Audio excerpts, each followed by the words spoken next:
आज दुनिया के हर कोने में चाइना का इम्पैक्ट दिखाई दे रहा है, लेकिन क्या आपने कभी सोचा है कि एक टाइम पर वेस्टर्न पावर्स और जापान के कंट्रोल में रह चुका चाइना आज कैसे दुनिया की दूसरी सबसे बड़ी इकोनॉमी, सबसे बड़ा मैन्युफैक्चरिंग हब और एक मिलिट्री जॉइंट बन चुका है। ये सिर्फ एक इकोनॉमिक ग्रोथ की कहानी नहीं, बल्कि एक स्ट्रैटेजिक विजन, पॉलिटिकल स्टेबिलिटी और टेक्नोलॉजिकल एडवांसमेंट का रिजल्ट है। लेकिन क्या चाइना का ये राइज बिना चैलेंज के रहा है? बिल्कुल नहीं। US China tension, South China Sea conflict, Taiwan issue और टेक्नोलॉजी रिस्ट्रिक्शंस जैसे कई बड़े चैलेंजेस भी रहे हैं। तो आज के इस वीडियो में हम देखेंगे चाइना का सफर हिस्ट्री से लेकर आज तक, कैसे उसने ग्लोबल जियोपॉलिटिक्स को रीशेप की और आगे क्या हो सकता है। तो चलिए इस वीडियो को शुरू करते हैं।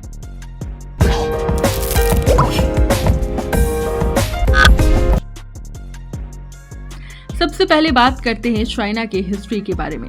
चाइना एक ऐसी सिविलाइजेशन है जो हजारों सालों से एक मेजर पावर रही है, लेकिन मॉडर्न एरा में इसका सफर उतना स्मूथ नहीं था। 19th और 20th सेंचुरी में चाइना वेस्टर्न पावर्स और जापान के कॉलोनियल एम्बिशंस का शिकार बना। ओपियम वॉर्स यानी कि 1839 टू 1842 और फिर 1856 to 1860 first Sino Japanese war और बॉक्सर रिबेलियन जैसे इवेंट्स ने चाइना को कमजोर कर दिया था।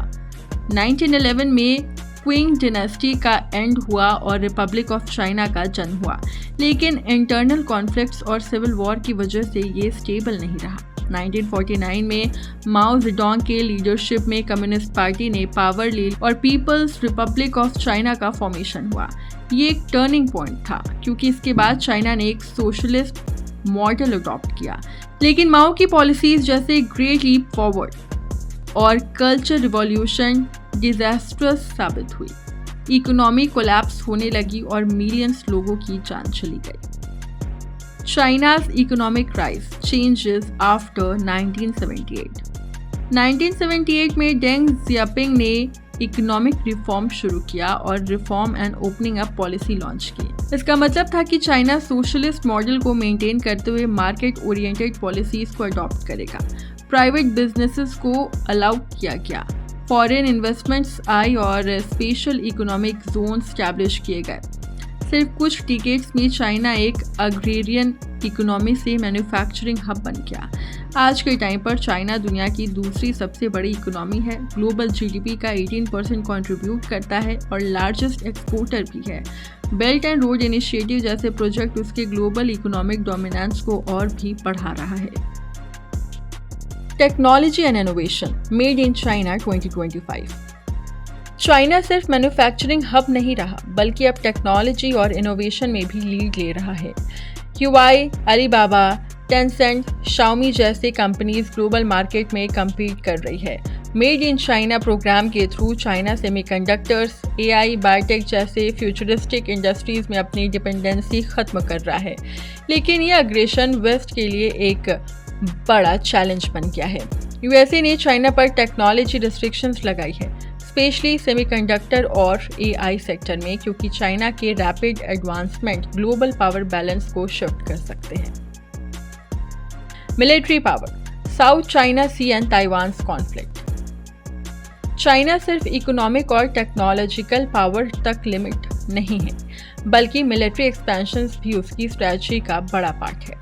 पीपल्स लिबरेशन आर्मी दुनिया की लार्जेस्ट मिलिट्री फोर्स और चाइना का डिफेंस बजट $225 बिलियन से ज़्यादा है।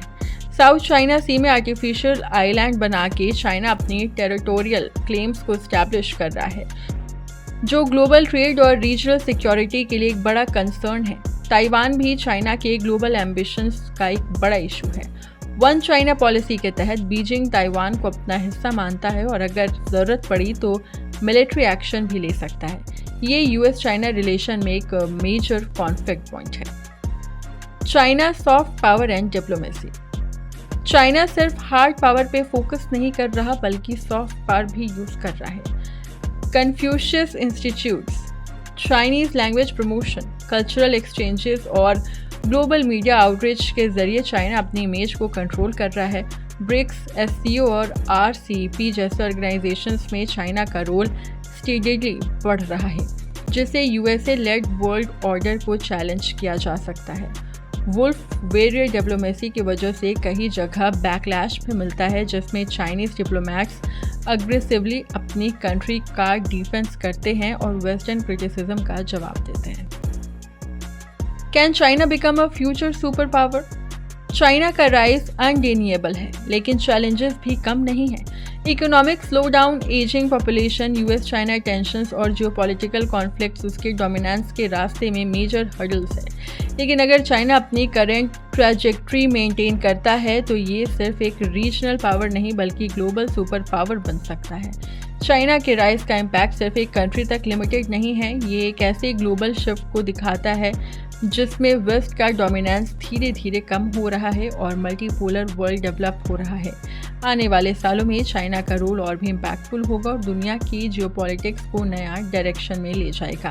चाइना का राइज सिर्फ एक इकोनॉमिक या मिलिट्री सक्सेस की कहानी नहीं बल्कि एक नई ग्लोबल ऑर्डर की शुरुआत है।